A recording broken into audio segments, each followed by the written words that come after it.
তুমি যতই যাও না মন্দির মসজিদ আর যতই করো এই কুম্ভ স্নান, ওরে বাবা মাকে না বাসিলে ভালো হয় না খুশি ভগবান। বাবা মাকে না বাসিলে ভালো হয় না খুশি ভগবান। পৃথিবীতে আপন যদি কেউ হয় সে হলো মা, কারণ মায়ের মতো এত বন্ধু এ বিশ্ব খুঁজেও পাওয়া যায় না। কারণ আপনাদের আশীর্বাদে তো আমি অনেক জায়গা ঘুরলাম, দেখলাম অর্থ দিলে অনেক বন্ধু পাওয়া যায়, কিন্তু নিঃস্বার্থ বন্ধু এই জগতে শুধু মা ছাড়া আর কেউ হয় না। আর মায়ের কাছে আরেকজন ব্যক্তি আছে, সেও নিঃস্বার্থ।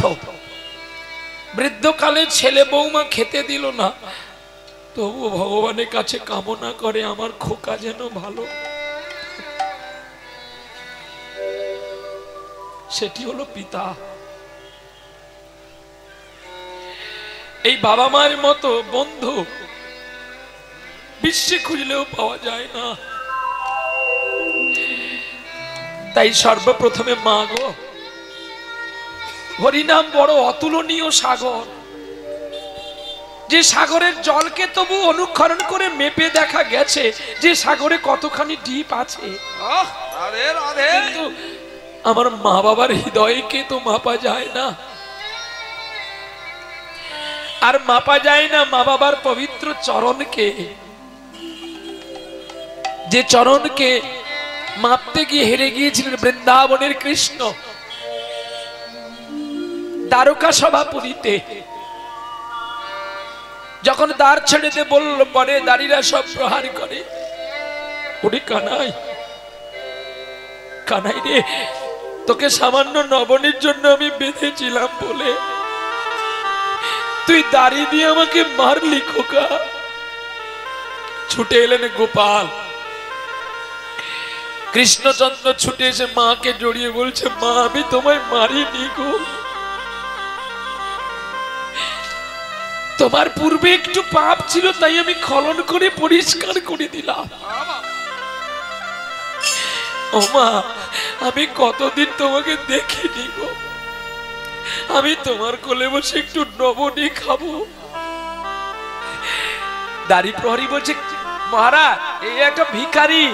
ঠিক বলেছ, ঠিক বলেছ, এই ভিখারিনীটা আমার জন্য ভিখারিনী হয়েছিল জানো। যিনি রাজার কন্যা, রাজার স্ত্রী, আজকে সে আমার জন্য ভিখারিনী হয়েছে। কেন জানো? আমাকে পাবে বলে। মা কাঁদে, পুত্র কাঁদে, আর কাঁদে নন্দ রাজা। জীবন ধন্য করেছে, ফেলে দিয়েছে সকল বাধা, পেয়েছে চিত্তশীল, শত বছর পরে নীলমণি। আজও যে দেখেছি গো, সেই দেখেছি এখনই। শত বছর পূর্বে যারে দেখেছিলাম বৃন্দাবনপুরে, আজও আমার সেই গোপাল আছে দ্বারকা সভাপুরে। এখন দেবকী বলছে আমার ছেলে, আর যশোদা বলছে আমার ছেলে। এখন দাড়ি প্রহরী আর প্রজাগণ সব বিভ্রান্তে পড়ে গেল।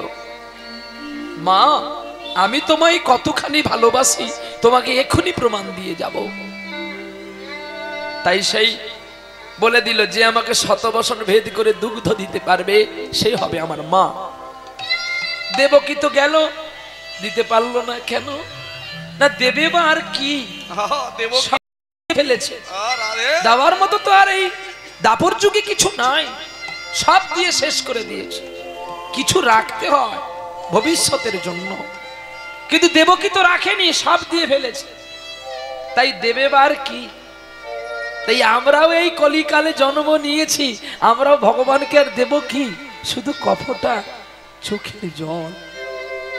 হে ঈশ্বর, হে পরমেশ্বর, ওগো বাসুদেব, তোমার কৃপায় আজ আমি চলতে পারছি, তোমার কৃপায় পৃথিবীতে মানুষ দেখতে পাচ্ছি। তোমার কৃপায় ভক্তের চরণ মাখতে পেরেছি, আর তোমার কৃপায় পৃথিবীতে সেবা আদি করছি, তোমার কৃপায় পৃথিবীতে বেঁচে আছি। অর্থাৎ তুমি আছো বলে আমি আছি, তুমি নাই আমিও নয়। সেই বাসুদেবকে শত বসন ভেদ করে খাইয়েছিলেন যশোদা। কেন না, দেবকী ছিল বিমাতা কইকেয়ী, নিজের পুত্র ভরতকে রাজ্য দেওয়ার জন্য মনের মধ্যে কুবাসনার অঙ্ক এঁকেছিল, তাই তিনি দিতে পারলেন না রামচন্দ্রকে আজকে কৃষ্ণ অবতারে দুগ্ধ। আর যশোদা কেন দিল? সত্যযুগে ভারতবর্ষে প্রয়াগ তীর্থের নিকটে এক দরিদ্র ব্রাহ্মণী ছিলেন, নাম ছিল তার ধরা। স্বামীর নাম ছিল দ্রোণ ঠাকুর। স্বামী স্ত্রী দুজনে ভিক্ষান্নে জীবন কাটাতো, আর প্রতিটা সময় ভগবানের কাছে কাঁদতো, তুমি আমাকে একটা পুত্র দাও, নালে তুমি আমার পুত্র হও। একদিন ছলনাময় গোবিন্দ তার বাড়িতে পৌঁছে গেলেন। দেখো মায়ের কতটা গুণ, দেখো বাবা চলে গেছে ভিক্ষায়, ওমা ওমা বলে চিৎকার করে ডাকলো, আর অমনি মা বাড়ির বেরিয়ে যখন দেখে একটা ছোট্ট ছেলে, কি সুন্দর দেখতে, আয় আয়, আহা, ছেলেকে কোলে নিয়েছে মা। কোলে নেওয়ার পরে বলছে, হ্যাঁ রে গোপাল, তো তোর চোখে জল কেন? মা, আমার বড় খিদে পেয়েছে। দাঁড়া। নয়নের জল দিয়ে তার চরণ ধোয়ালো, চরণ ধোয়ালো। বসবার মতো আসন ছিল না, বসন ছিঁড়ে তারে আসন করে দিল, আসন করে দিল। তুই কাঁদিস না, আমি এক্ষুনি যাব, তোর জন্য দুটো ভিক্ষা করে আনি, তোকে খাওয়াবো।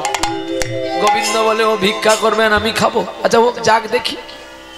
এখন যার বাড়িতে যায় সেই তোকে দূর দূর করে তাড়িয়ে দেয়। শেষে কি হলো জানো?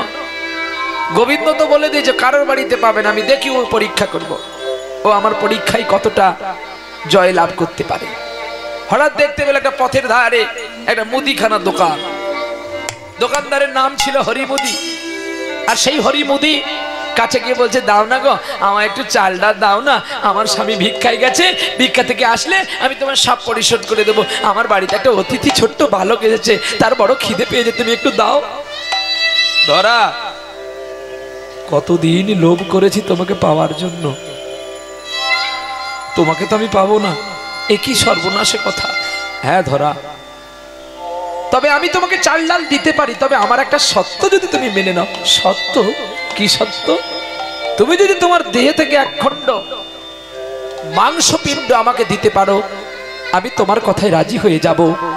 আমি তোমাকে তোমার চাল ডাল যা চাইবে আমি তোমাকে তাই দেব। সর্বনাশ, এ দেহটা তো স্বামীর, এ দেহ তো আমার নয়, তবে আমি কি করে দেব? বাহ, চিত্ত শুদ্ধ করলেন ধরা মা।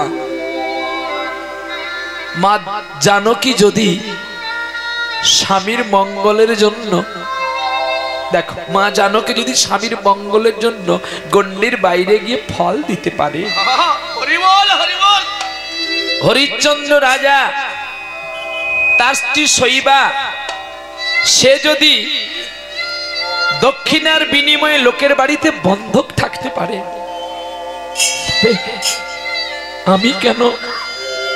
আমি কেন পারবো না আমার ছেলের জন্য একটা মাংস পিণ্ড কেটে দিতে? ধরলো, ধারালো কাটারি, দাও, আমি তোমাকে দেব। ধরা মা ধারালো কাটারিটা নিয়ে দক্ষিণ পয়ধরটা কেটে দিয়েছিলেন। চিৎকার করে উঠলেন গোবিন্দ, এ কি করলি মা? রক্তে রাঙা হয়ে যাচ্ছে, ধরে রেখেছে কাপড় দিয়ে। রক্ত কি আর কাপড়ের বন্ধন মানে গো মা? আহ, স্তনদুগ্ধে নারীর জীবন জড়িয়ে ধরে রেখে এসে রান্না করে খেতে দিল ছেলেকে। ছেলে খেলো, কিন্তু অন্তর্যামী ভগবান তো জানতে পেরেছে আমার মায়ের স্তনধর কাটা হয়ে গেছে। ও মা, আমার এখনো পেট পুরিনি, আমার দুটো ভাত দে। গোপাল দে, এদিকে বুকের যন্ত্রণা আর এদিকে ছেলের ক্ষুধার যন্ত্রণা, আর যে নেই রে। ছুটে গিয়ে গোপাল মায়ের কোলে বসে, আমি তোর নবনী খাবো।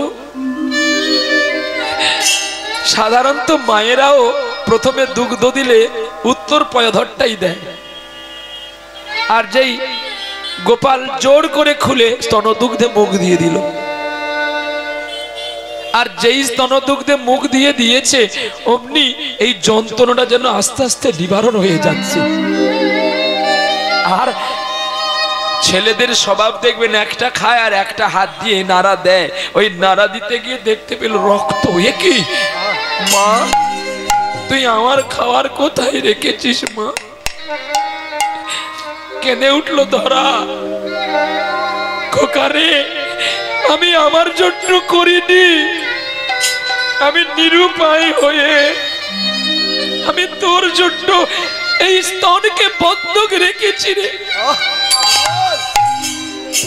গোবিন্দ বলছে, মা আমি হেরে গেছি তোর কাছে। বল, আজ এই মধ্যাহ্নকালে তুই যে আমার জন্য দিলি, এর প্রমাণ তো আমি রাখবই। আজকে তুই যা চাইবি আমি তোকে তাই দেব। ধরা কি চাইলো জানো? আমি যেন তোকে যুগে যুগে পুত্র রূপে পাই। তুই যে হোস, আমার দুঃখ নাই। কেন বললো না? গোবিন্দের স্পর্শে তো স্তনদুগ্ধ আবার হয়ে গেছে। তখনই ধরা চিনতে পেরেছে তুই সাধারণ কেউ নয়, আমি যেন তোকে যুগে যুগে আমার পুত্র রূপে পাই। তখনই মাকে বলেছিল, মা আমি তোর পুত্র হয়ে যাব বটে, কিন্তু আমায় কথা দে কোনোদিন আমায় তুই বাঁধবি না। তুই যখনই আমাকে বাঁধবি দেখবি আমি তখনই পালিয়ে যাব, আর তোর কাছে থাকবো না। ধরা কথা দিয়ে কথা রাখতে পারলেন না। ধরা হলেন দাপর যুগের মা যশোমতী, আর ধরা ছিল ত্রেতা যুগের মা কৌশল্যা, যার গর্ভে জন্ম নিয়েছিলেন পুরুষোত্তম ভগবান রামচন্দ্র। এই দাপর যুগে শুধু গোপীদের আত্মনাদ বার্তা শুনে শুধু বেঁধেছিল বলে মা যশোদা উদুখলের মধ্যে, তাই গোপাল অভিমানে পালিয়ে গেছিল। মা তোকে যে আজকে দাড়ি প্রহরী মারলো কেন জানিস? ওই যে তুই কথা দিয়ে আমার কথা রাখলি না, এই পাপের জন্য ওরা তোকে পাপটা ধৌত করে দিল। চল মা আমাকে খাওয়া। সেদিনই ধরা মা পরীক্ষা দিয়ে দিয়েছিল। 100টা বসন ভেদ করে গোবিন্দ গোপালের মুখে দুগ্ধ দিতে পেরেছিল বৃদ্ধা জননী। এই হলো সেই মায়ের গুণ। হ্যাঁ, আর এই হলো সেই বাবা যে গোবিন্দকে পুত্র রূপে পেয়েছে। বলতে পারো এই পিতামাতার সেবা না করে যদি আমরা বৃন্দাবনে যাই, প্রয়াগে যাই, কাশী যাই, গয়া যাই, ফল পাবো গো মা? তুমি যতই যাও না মন্দির মসজিদ, আর যতই করো এই কুম্ভ স্নান, ওরে বাবা মাকে না বাসিলে ভালো হয় না খুশি ভগবান। বাবা মাকে না বাসিলে ভালো হয় না খুশি ভগবান। যতই যাও না মন্দির মসজিদ, যতই যাও না মন্দির মসজিদ, যতই করো কুম্ভ স্নান, বাবা মাকে না বাসিলে ভালো হয় না খুশি ভগবান। বাবা মাকে না বাসিলে ভালো হয় না খুশি ভগবান। বাবা মা যে সবার সেরা এই জগৎ সংসারী, তাদের চরণে করলে সেবা পাবি সকল দেবতারে। যেতে হবে না গো তোমায় বৃন্দাবন তীর্থস্থান। বাবা মাকে না ভগবান, বাবা মাকে না বাসিলে ভালো হয় না খুশি ভগবান। তুমি যতই যাও না মন্দির মসজিদ, যতই করো গঙ্গা স্নান। আছে দেখছেন না, ধর্ম কোনো ছোট নয়, ধর্ম একই। যে যার কাছে যেমন ধর্ম তার পূজনীয় তেমন। ইসলাম ধর্মে রোজা চলছে না কি গো? আল্লাহর কাছে নেমাজ করলাম, আল্লাহর নামে ব্রত পালন করলাম, অথচ বাবা মাকে খেতে দিলাম না। আল্লাহ তোমার নেমাজ নেবে না প্রণাম নেবে? আমি যা বলি বা স্পষ্ট বলি, সে তোমার রাগ করো আর যাই কর। ভগবান ভগবান আল্লাহ আল্লাহ খুঁজবি কোথায়? আল্লাহ তো তোর ঘরে। ভগবান ভগবান খুঁজছিস কেন বৃন্দাবনের পুরে? ভগবান তো আছে তোর নিজের ঘরে। কায়দা জানতে হবে তো। ধর্মতলার পথটা গুরু দাও আমায় বলে, ধর্মতলার পথটা গুরু দাও আমায় বলে। ওরে সারা জীবন চললাম দয়াল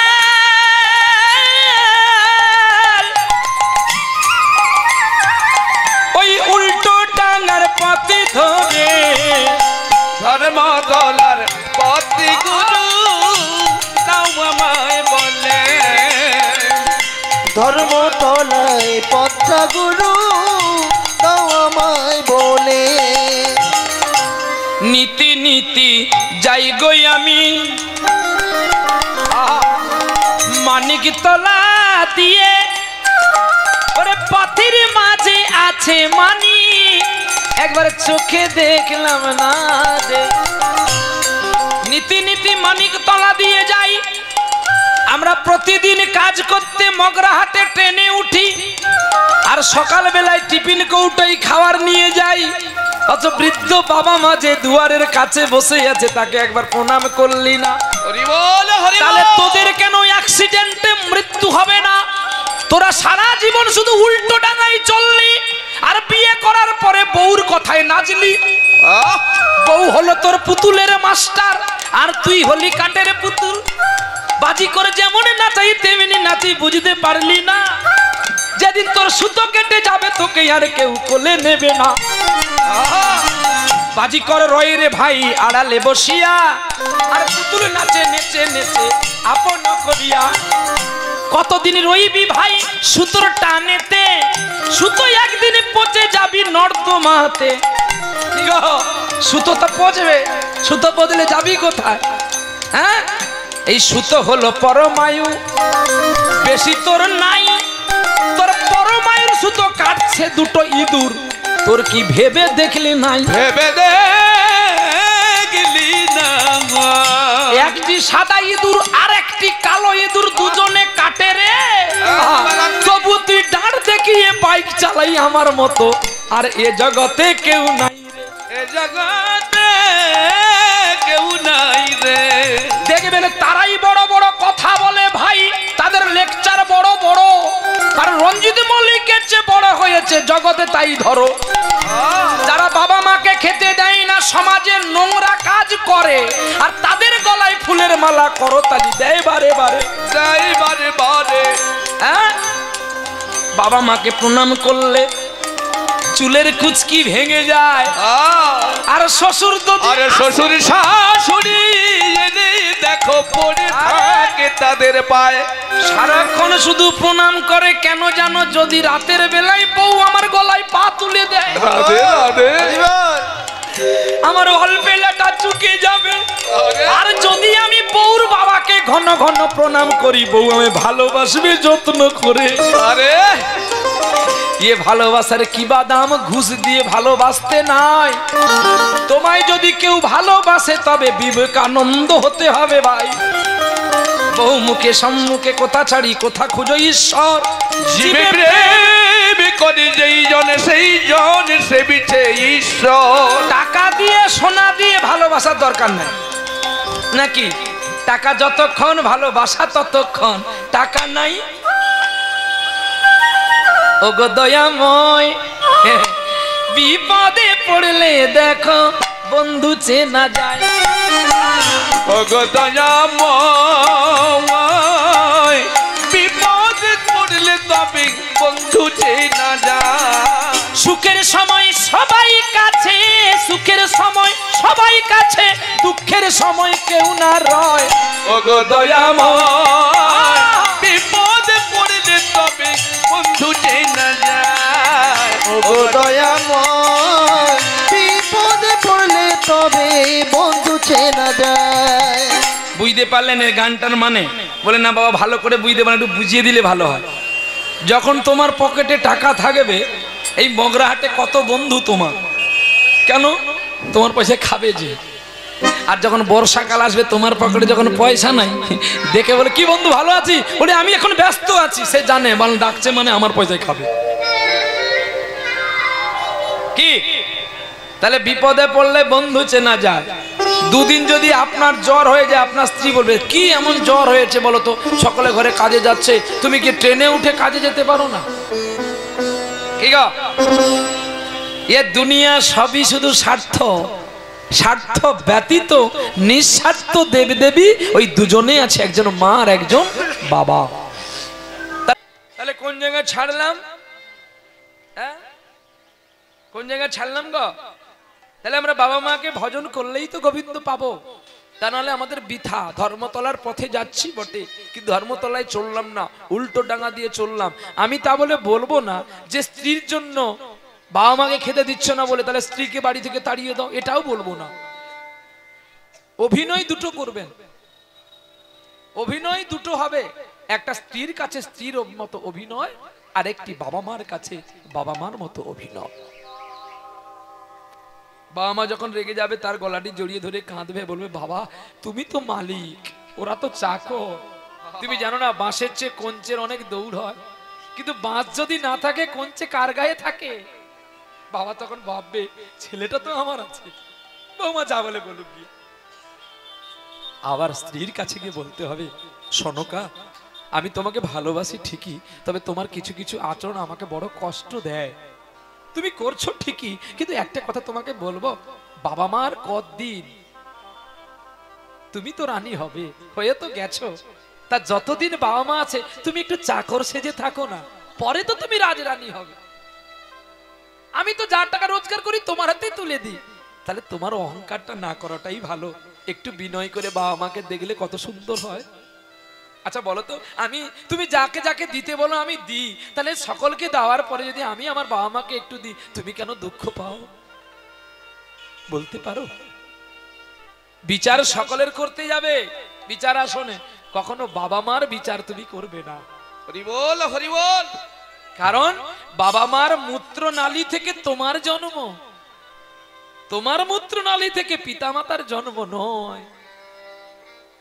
কি গো, যার মূত্র থেকে তুমি পৃথিবীতে আসলে তুমি তার বিচার করবে। স্বয়ং পুরুষোত্তম ভগবানের দশরথের বিচার করলো না, এক কথায় বনবাসে চলে গেল।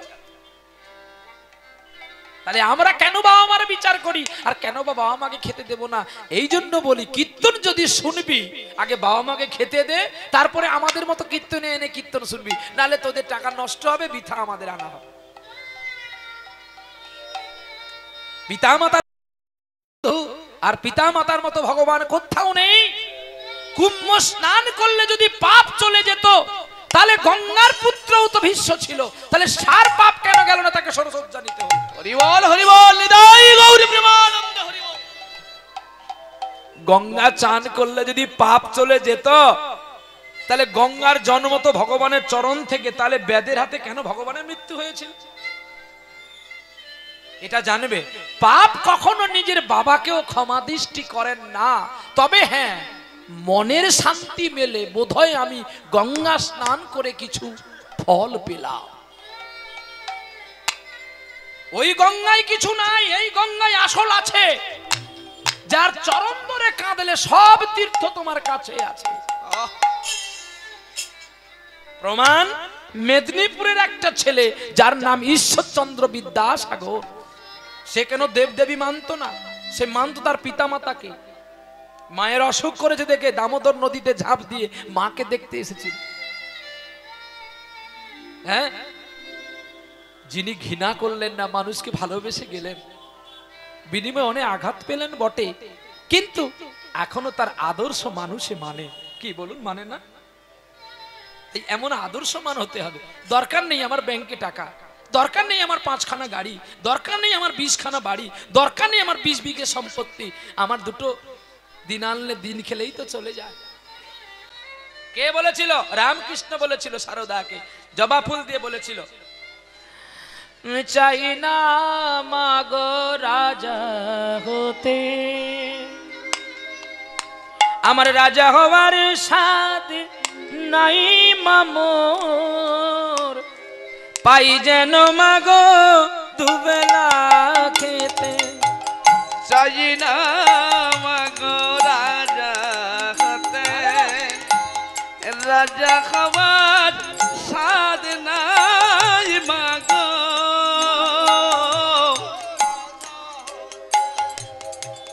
চাই না মাগো রাজা হতে। আমার মাটির ঘরে বাঁশের কুটি মাই, তাই পারি না খড় জোগাতে। আমার মাটির ঘর সোনার ঘর মাটির ঘর সোনার ঘর মা, তাই পারি না ছেড়ে যেতে। চাই না মাগো রাজা হতে, চাই না মাগো রাজা হতে। ওরে রাজা হওয়ার সাথে নাই মামোর, পাই যেন মাগো দুবেলা খেতে।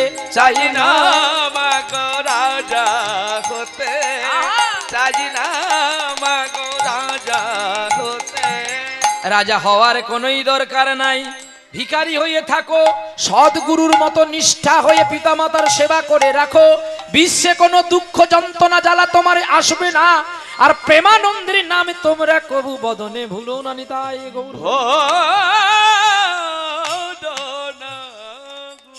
চলো আজকে আমাদের যিনারা আহ্বানে